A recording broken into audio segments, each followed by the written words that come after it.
పల్నాడులో ఫైటింగ్కు కారకులెవరు? మాచర్లలో మంటలు పెట్టిందెవరు? ఓట్ల పండగలో పగలు పౌరుషాల? మాచర్ల ఎమ్మెల్యే పిన్నెల రామకృష్ణారెడ్డితో మా ప్రతినిధి శివ ఫేస్ టు ఫేస్. ప్రస్తుతం మనం పల్నాడు జిల్లా మాచర్ల శాసనసభ్యుడు పిన్నెల రామకృష్ణారెడ్డి దగ్గర ఉన్నాం. సార్ చెప్పండి, ఎప్పుడు లేని రీతిలో పల్నాడులో స్పెసిఫిక్గా మీ నియోజకవర్గంలో గొడవలు జరగటాన్ని ఏ రకంగా తీసుకోవాలి? అంటే ఒక సామాజిక వర్గానికి సంబంధించి అందరూ కూడా మూకుమ్మడిగా నన్ను ఏదో నిలువరించాలి,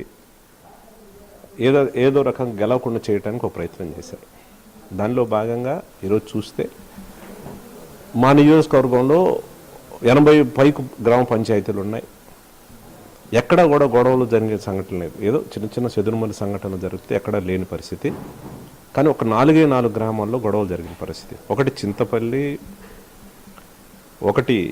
ఇంకొకటి ఒప్పిచెర్ల, ఇంకొకటి తుమ్మూరుకోటు, ఇంకొకటి పాలవగేటు. ఈ 4 గ్రామ పంచాయతీలకు సంబంధించి 4 గ్రామ పంచాయతీల్లో కమ్మ సామాజిక వర్గానికి సంబంధించిన వాళ్ళే 50% ఉంటే మిగతా కాస్ట్లు ఎవరైతే ఉన్నాయో 50% ఉంటారు. అంటే వీళ్ళు అధికంగా ఉంటారు కాబట్టి దౌర్జన్యం చేసి మిగతా వాళ్ళని లాగేసి చేసే కార్యక్రమం చేశారు 4 గ్రామాల్లోనే. ఎక్కడా కూడా జరగలేదు ఈ 4 గ్రామాలకు సంబంధించి. ఎందుకంటే ఇక్కడ ఎంపీ కృష్ణదేవరాయలు వచ్చేసి కమ్మ సామాజిక వర్గం.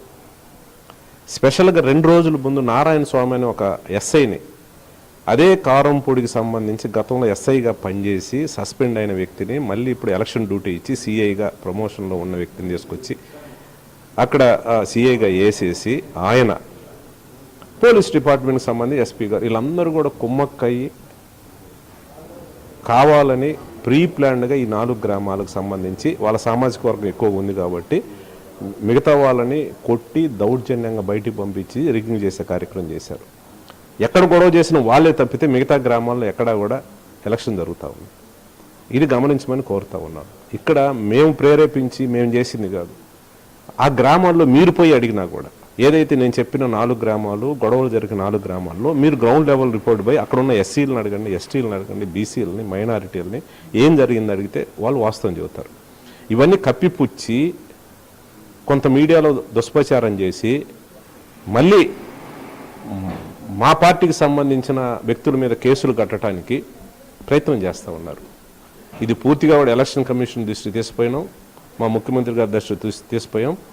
టోటల్ ఎపిసోడ్ మీద స్పెషల్ ఎంక్వైరీ చేసి దీంట్లో ఎవరి పాత్ర ఉంది, ఎవరెవరు పోతుబలంతో జరిగింది పూర్తి స్థాయిలో ఎంక్వైరీ చేయించేసి ఎవరైతే దీనికి బాధ్యులు అవుతారో వాళ్ళందరి మీద చట్టపర చర్యలు తీసుకోవడానికి స్పెషల్ ఎంక్వైరీ చేయమని కూడా ముఖ్యమంత్రి గారిని కోరడం జరిగింది. ఖచ్చితంగా ముఖ్యమంత్రి గారు కూడా పర్సనల్గా కలిసి కూడా చెప్పే కార్యక్రమం చేస్తారు. సార్, నిన్న టీడీపీ నేతలు ఎస్పీని కలిశారు. కలిసి పల్నాడు ప్రాంతం ముఖ్యంగా మాచర్లని ఒక చంబల్లోయ తాలిబాన్ ప్రాంతంతో పోల్చారు. దీన్ని ఎట్లా తీసుకోవాలి? ఇప్పుడు పల్నాడు ప్రాంతం మాచర్లలో ఎప్పుడు లేని డెవలప్మెంట్ ఈరోజు అక్షరాలు కూడా మేము కనిపిస్తాం. ఇప్పుడు 1700 కోట్లతోటి సంక్షేమ కార్యక్రమాలు ఇచ్చాం గడిచిన 5 సంవత్సరాల కాలంలో. 1300 కోట్లతోటి డెవలప్మెంట్ కార్యక్రమం ఇప్పుడు కళ్ళకు కనిపిస్తూ ఉంది. 2 నేషనల్ హైవే రోడ్స్ ఏదైతే ఉందో 660 కోట్లతో కంప్లీట్ కావస్తూ ఉన్నాయి. ఇక్కడ హాస్పిటల్ సంబంధించి కానీ స్కూల్కి సంబంధించి కానీ ఖచ్చితంగా డెవలప్ చేసాం. ఇది కాకుండా మాచర్ల నియోజకవర్గంలో ఎప్పటి నుంచో చూస్తున్న వరకపుడిచల ప్రాజెక్టుకు సంబంధించి ఈరోజు 1,24,000 ఎకరాలకు నీళ్ళు అందించే ప్రాజెక్టుకి పూర్తి స్థాయిలో అనుమతులు తీసుకొచ్చాం. స్పెషల్గా మా ముఖ్యమంత్రి గారి ఇంట్రెస్ట్ తోటి ఇచ్చిన మాట ప్రకారం కేంద్ర ప్రభుత్వం మాట్లాడి ఫారెస్ట్కి సంబంధించి అనుమతులు తీసుకొచ్చాం. పనులు కూడా మొదలైనాయి. అఫీషియల్గా మే 15వ తారీఖున జగన్మోహన్ రెడ్డి శంకుస్థాపన చేసి ఇమీడియట్గా ఒక 4 రోజులు వ్యవధి తీసుకున్న తర్వాత మిషనరీ పెట్టి కాంట్రాక్ట్ అప్పచ్చి పనులు జరుగుతూ ఉన్నాయి. అంటే ఈ డెవలప్మెంట్స్ అన్నీ కూడా చూసి ఓర్వలేక ఖచ్చితంగా మనం చేసేది ఏమి లేదుక మనం ఓడిపోతాం అనితోటి ఈ అలజడులు జరగడం జరిగింది. కేవలం ఈ అలజడులు ఆ 4 గ్రామాల్లోనే జరిగినాయి. ఆ 4 గ్రామాల్లో కమ్మ సామాజిక వర్గానికి సంబంధించిన వాళ్ళు అధికంగా ఉంటారు కాబట్టి మిగతా వాళ్ళని బెదిరించే కార్యక్రమం చేశారు తప్పితే నియోజకవర్గంలో 80 పైచలుకునే గ్రామ పంచాయతీలు ఎక్కడా కూడా చిన్న చిన్న చెదురుమూడు సంఘటనలు తప్పితే ఎక్కడా జరిగిన పరిస్థితి లేదు. ఇది వాస్తవం. మీ మీడియా మిత్రులు కూడా గ్రౌండ్ లెవెల్లో ఏదైతే నేను చెప్పిన గొడవలు జరిగిన 4 గ్రామాలు ఏవైతే ఉన్నాయో ఖచ్చితంగా దానికి సంబంధించిన ఆ 4 గ్రామాల్లో కింద స్థాయిలో ఎంక్వైరీ చేయాలని కోరుతా ఉన్నాను. ఒకటి ఇక్కడ ఎంత కొల్లీడైనారనంటే ఎంపీ కొల్లీడయ్యాడు, ఎంపీతో ఒక సిఐని పెట్టారు స్పెషల్గా, ఎస్పీ కొల్లీడయ్యాడు, కలెక్టర్ కొల్లీడయ్యాడు. కలెక్టర్ కూడా తుమ్మూరుగూడ విలేజ్లో 5 పోలింగ్ స్టేషన్స్ ఉంటే 5 పోలింగ్ స్టేషన్స్కి తెలుగుదేశం సంబంధించిన వాళ్ళే మాకు మిగతా ఎస్సీ ఎస్టీ బీసీ నుంచి ఓట్లు వేయట్లేదు అని చెప్పి అక్కడున్న ఈవీఎం మిషన్స్ అయితే మొత్తం పగలగొడితే మేము రీపోల్ అడిగాం నెక్స్ట్ డే ఇవ్వండి అని. కానీ 1 గంటలోనే ఇంకొక మిషనరీ తీసుకొచ్చి మేము పోలింగ్ పెడతా ఉన్నాం అని చెప్పి మా ఏజెంట్లు లేకుండా ఎలక్షన్ జరిపిన పరిస్థితి. ఏది ఎస్పీ ఆడ కూర్చొని కలెక్టర్ పర్మిషన్ ఇవ్వటం, అదే విలేజ్లో ఎస్పీ కూర్చొని మీ వాళ్ళని రమ్మని వచ్చి కూర్చోమని అని చెప్తా ఉన్నారు. అక్కడ ఉన్న గ్రామాల్లో ఎస్సీ ఎస్టీ బీసీ మైనారిటీలు ఉంటారు, వాళ్ళకి ఇళ్ళ దగ్గర పోయి బెదిరించి రాకుండా చేసి లేకుండా ఎలక్షన్ చేశారు. కానీ నేను వెళ్తానంటే ఎస్పీ నువ్వు రావడానికి లేదు, నువ్వు వద్దని చెప్పి ఎస్పీని డైరెక్ట్గా నాకు చెప్పిన పరిస్థితి. అనంటే దాన్ని బట్టి ఏమర్థం అవుతుంది? ఈ రకంగా పోలీసు వ్యవస్థ ఎంపీతో కొల్లుడే వీళ్ళందరూ కలిసి వన్ సైడ్గా చేయాలి, ఏదో రకంగా గెలవాలి, ఇక్కడ దౌర్జన్యం చేసి గెలవాలనే ఆలోచనతో ఈ 2 రోజుల నుంచి కూడా జరిగిన సంఘటనలు కనిపిస్తూ ఉన్నాయి. నేను ప్రజలందరినీ కూడా కోరుతా ఉన్నాను, ఏది ఏమైనా మనం గెలవబోతా ఉన్నాం. జగన్మోహన్ రెడ్డి సంక్షేమ కార్యక్రమాల ద్వారా మనం బ్రహ్మాండంగా గెలవబోతా ఉన్నాం. ఎవరు సమన్వయం కోల్పోవద్దు, అల్లర్లు ఎవరు చేసే కార్యక్రమం చేయొద్దని దయచేసి కూడా నేను అందరినీ కోరుతా ఉన్నాను. మా తెలుగుదేశం పార్టీ తెలుగుదేశానికి సంబంధించిన నాయకులు రెచ్చగొట్టే కార్యక్రమం చేస్తూ ఉన్నారు. ఇవి కాకుండా మా పార్టీకి సంబంధించిన నాయకుల మీద కేసులు పెట్టడానికి కూడా ఒక ప్రయత్నం చేస్తూ ఉన్నారు. అదే పని మీద పోలీస్ డిపార్ట్మెంటు ఎంపీతో కలిసి ఉన్నారు. ఖచ్చితంగా జూన్ 4వ తారీఖు జరిగే ఏదైతే ఈ కౌంటింగ్ ఉందో ఖచ్చితంగా వైఎస్ఆర్ పార్టీ గెలవబోతా ఉంది. నేను ముఖ్యమంత్రి గారికి ఇప్పుడే చెప్పడం జరిగింది, స్పెషల్ ఎంక్వైరీ చేసి ఎలక్షన్ కానించి ఇప్పటిదాకా స్పెషల్ ఎంక్వైరీ చేసి ఎవరు బాధ్యులు, ఎవరెవరు ఉన్నారు దీని వెనక, ఎవరు ప్రోద్బలంతో జరిగింది టోటల్ ఎంక్వైరీ చేసి చట్టపరంగా చర్యలు తీసుకునే కార్యక్రమం ఖచ్చితంగా చేస్తాం. దీంట్లో అధికారులు ఎంత పెద్ద అధికారులు ఉన్నా నాయకులు ఉన్నా కూడా ఎవరిని వదిలిపెట్టే ప్రశ్న. రెంటాలతో పాటు మరికొన్ని గ్రామాల్లో వైసీపీ లీకింగ్ చేసిందని చెప్పి వాళ్ళు ఈసీకి ఫిర్యాదు చేశారు. సో దీన్ని ఎట్లా తీసుకుంటారు? రెంటాలలో మార్నింగ్ చిన్న సంఘటన జరిగింది. అక్కడ ఒక సిఐ ఉన్నాడు, ఒక ఎడిషనల్ ఎస్పీ స్పెషల్గా పెట్టారు, ఎలక్షన్ జరిగింది. కానీ అక్కడ ఫోర్స్ కూడా బ్రహ్మాండంగా పెట్టి చేశారు. కానీ నేను చెప్పే 4 గ్రామాల్లో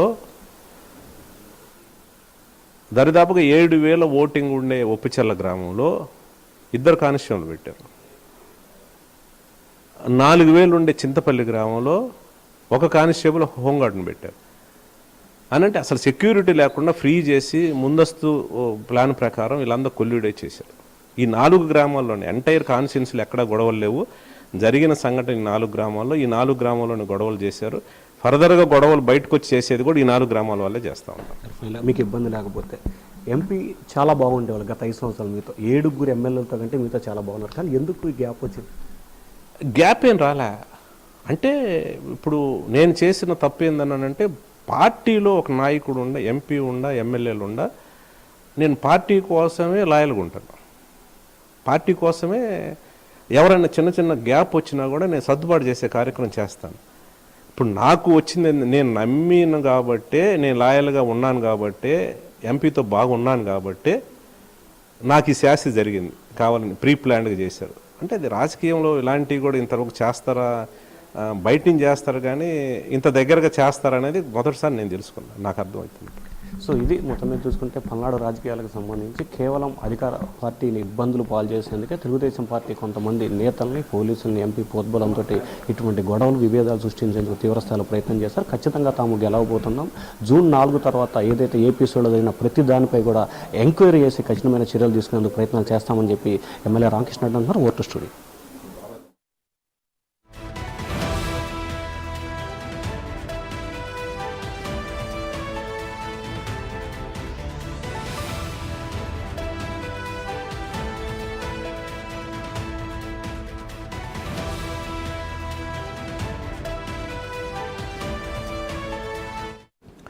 రాష్ట్ర వ్యాప్తంగా సంచలనంగా మారినటువంటి పల్నాడు ఫైటింగ్కి సంబంధించినటువంటి కారకులు ఎవరు, ముఖ్యంగా మాచర్లలో ఇంత స్థాయిలో మంటలు చెలరేగడానికి గల కారణాలు ఎవరు, ఈ అంశంపైన వాడివేడి చర్చ జరుగుతుంది. అయితే దీనికి సంబంధించి ఎమ్మెల్యే పిన్నెల్లి రామకృష్ణారెడ్డి మాత్రం తనదైన శైలిలో ఆయన కౌంటర్ ఇచ్చే ప్రయత్నం చేశారు.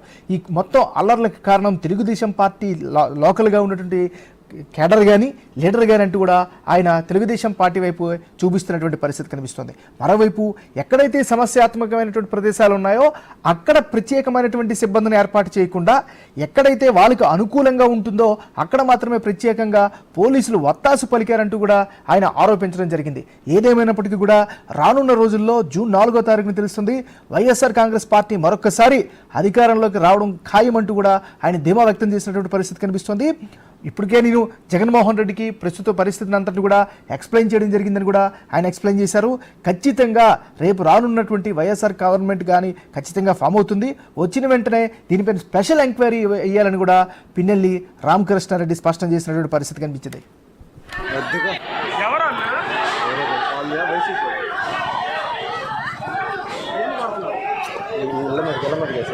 ఆడవాళ్ళు కూడా ఇచ్చారు.